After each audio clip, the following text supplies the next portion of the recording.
BBA third ইয়ারে management accounting এ first volume profit relationship চ্যাপ্টারের part সির আজকে অনেক গুরুত্বপূর্ণ একটি অঙ্ক। এটা এর আগে বিভিন্ন জাতীয় বিশ্ববিদ্যালয়ের বিভিন্ন পরীক্ষায় এসে গেছে। অঙ্কটি হচ্ছে SB limited multi product company furnish to the following data relating to the year 2010। এর নিচে তথ্য দেওয়া হয়েছে একটা বছরকে দুইটা ভাগে ভাগ করছে, first half year and second half year. First half ইয়ারে সেলস দেওয়া আছে 45,000, সেকেন্ড হাফ ইয়ারে সেলস দেওয়া আছে 50,000। ফার্স্ট হাফ ইয়ারে টোটাল কস্ট দেওয়া আছে 40,000 টাকা, সেকেন্ড হাফ ইয়ারে 43,000 টাকা।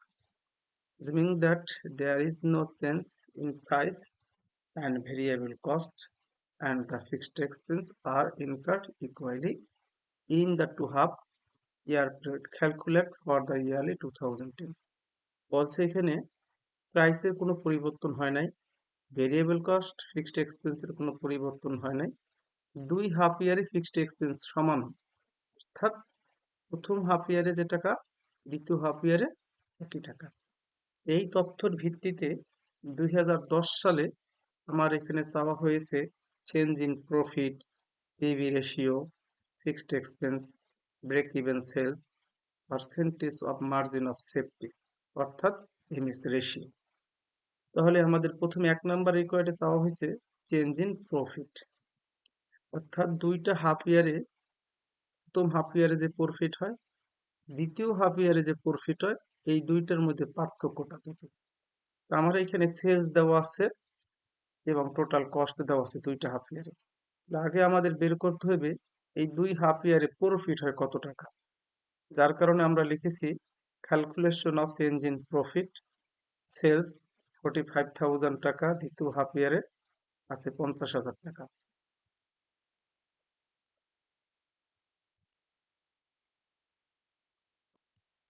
এখানে হবে সেকেন্ড হাফ ইয়ার।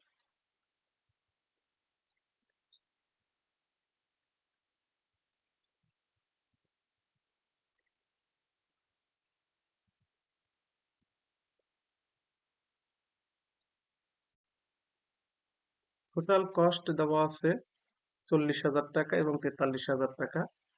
আমরা দুইটা বিয়োগ করে পাইলাম 5,000 টাকা। প্রথমার্ধে লাভ হয়েছে, দ্বিতীয়ার্ধে লাভ হয়েছে 7,000 টাকা।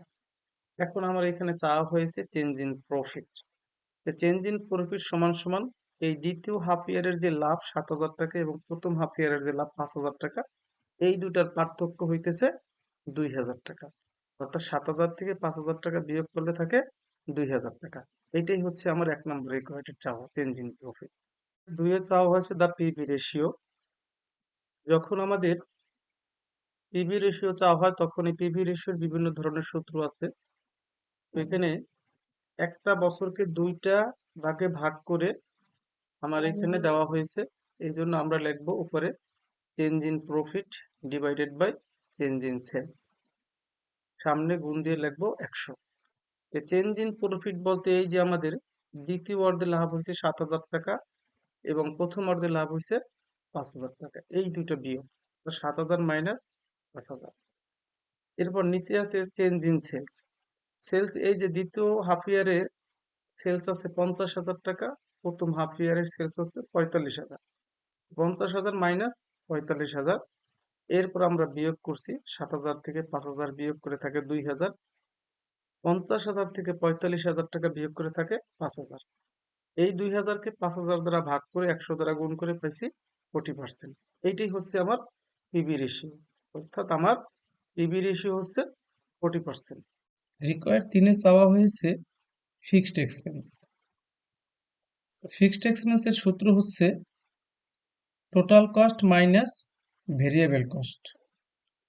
টোটাল কস্ট আমার প্রশ্নে দেওয়া আছে দুইটা, একটা প্রথম অর্ধে অর্থাৎ প্রথম হাফ ইয়ারে আর একটা হচ্ছে দ্বিতীয় হাফ ইয়ারে।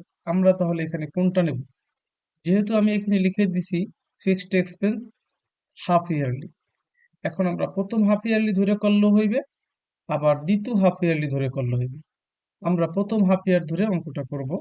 তাহলে টোটাল কস্ট প্রথম হাফ ইয়ারে দেওয়া আছে 40,000 টাকা, আর প্রথম হাফ ইয়ারে সেলস দেওয়া আছে 45,000 টাকা। তাহলে এখানে 40,000 টাকা মাইনাস ভেরিয়েবল কস্ট, প্রশ্নে আমার ভেরিয়েবল কস্ট দেওয়া নেই। এই ভেরিয়েবল কস্টটা আমরা ওয়ার্কিং করে বের করছি। তাহলে ভেরিয়েবল কস্ট সমান সমান 100% minus PV ratio. 100% minus PV ratio আমার রিকোয়ার্ড 2-এ বের করছি 40%। 100% থেকে 40% বিয়োগ করলে থাকে 60%। অতএব ভেরিয়েবল কস্ট সমান সমান sales into VC ratio. Sales আমার প্রথম অর্ধে দেওয়া আছে 45,000 টাকা, আর ভিসি রেশিও পাইলাম 60%। 45,000 টাকার 60% হয় 27,000 টাকা। তাহলে আমরা এখানে ভেরিয়েবল কস্ট লিখছি 27,000। টোটাল কস্ট 40,000 থেকে 27,000 টাকা বিয়োগ করার পরে আমার থাকে 13,000। অর্থাৎ প্রথম হাফ ইয়ারে আমার ফিক্সড এক্সপেন্স হলো 13,000 টাকা। আমরা বের করব ইয়ারলি ফিক্সড এক্সপেন্স কত টাকা। ফিক্সড, যার কোনো পরিবর্তন নেই। প্রথম অর্ধ যদি 13,000 টাকা হয়, দ্বিতীয় অর্ধ 13,000 টাকা হবে। আবার প্রশ্ন এটা বলে দিচ্ছে নো চেঞ্জ। সো আমরা লিখছি ফিক্সড কস্ট ইয়ারলি সমান সমান 13,000 ইন্টু 2। 13,000-কে 2 দ্বারা গুণ করলে হয় 26,000 টাকা। এটা হচ্ছে আমার 1 বছরের ফিক্সড এক্সপেন্স। রিকোয়ার্ড 4-এ চাওয়া হয়েছে ব্রেক ইভেন সেলস, অর্থাৎ এই কোম্পানির break even sales.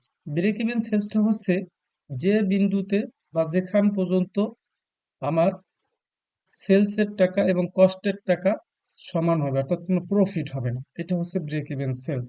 Break even সেলসের সূত্র হচ্ছে fixed cost divided by PV ratio. তাহলে ফিক্সড কস্ট আমরা কেবল আমরা পেয়েছি এই যে রিকোয়ার্ড 3-এ 26,000 টাকা। পিভি রেশিও আমরা পেয়েছি 40%, রিকোয়ার্ড 2-এ। তো 26,000-কে 40% দ্বারা যদি ভাগ করি তাহলে আমার বের হয় 65,000 টাকা। অর্থাৎ এই কোম্পানির ফিক্সড কস্ট 1 বছর, সরি, ব্রেক ইভেন সেলস হচ্ছে 65,000 টাকা। রিকোয়ার্ড 5-এ চাওয়া হয়েছে percentage of margin of safety, অর্থাৎ এমএস রেশিও। এমএস রেশিওটা হচ্ছে, অর্থাৎ এখানে আমার কোনো লসের কোনো সম্ভাবনা নাই, সেফটি, নিরাপদ স্থান। আমরা যাই বিক্রি করি আমাদের এখানে কিছু লাভ থাকে, এটা হচ্ছে মার্জিন অফ সেফটি। তো মার্জিন অফ সেফটির পার্সেন্টেজ অফ মার্জিন অফ সেফটির সূত্র হচ্ছে actual sales minus BEP sales divided by actual sales. আবার আমরা এরকম ভাবেও লিখতে পারি, পরে margin of safety divided by actual sales into 100।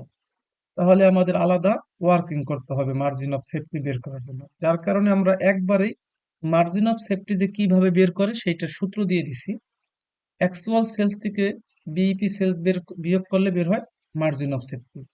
Actual sales আমাদের প্রথম অর্ধে এবং তৃতীয় অর্ধে এই দুইটার যোগফল হইতেছে 95,000 টাকা, আর বিইপি সেলস আমরা রিকোয়ার্ড সাইডে পেয়েছি 65,000 টাকা। নিচে আছে অ্যাকচুয়াল সেলস, ওই যে প্রথম অর্ধের বিক্রয় 45,000, দ্বিতীয় অর্ধের বিক্রয় 50,000, এই দুইটা যোগ করে পাইলাম 95,000। আর 95,000 থেকে 65,000 বাদ দিলে থাকে 30,000। তাহলে নিচে এই অ্যাকচুয়াল সেলস 95,000 দ্বারা এই 30,000-কে ভাগ করে 100 দ্বারা গুণ করলে আমার বের হয় 31.578947%। এই হচ্ছে আমার মার্জিন অফ সেফটি রেশিও।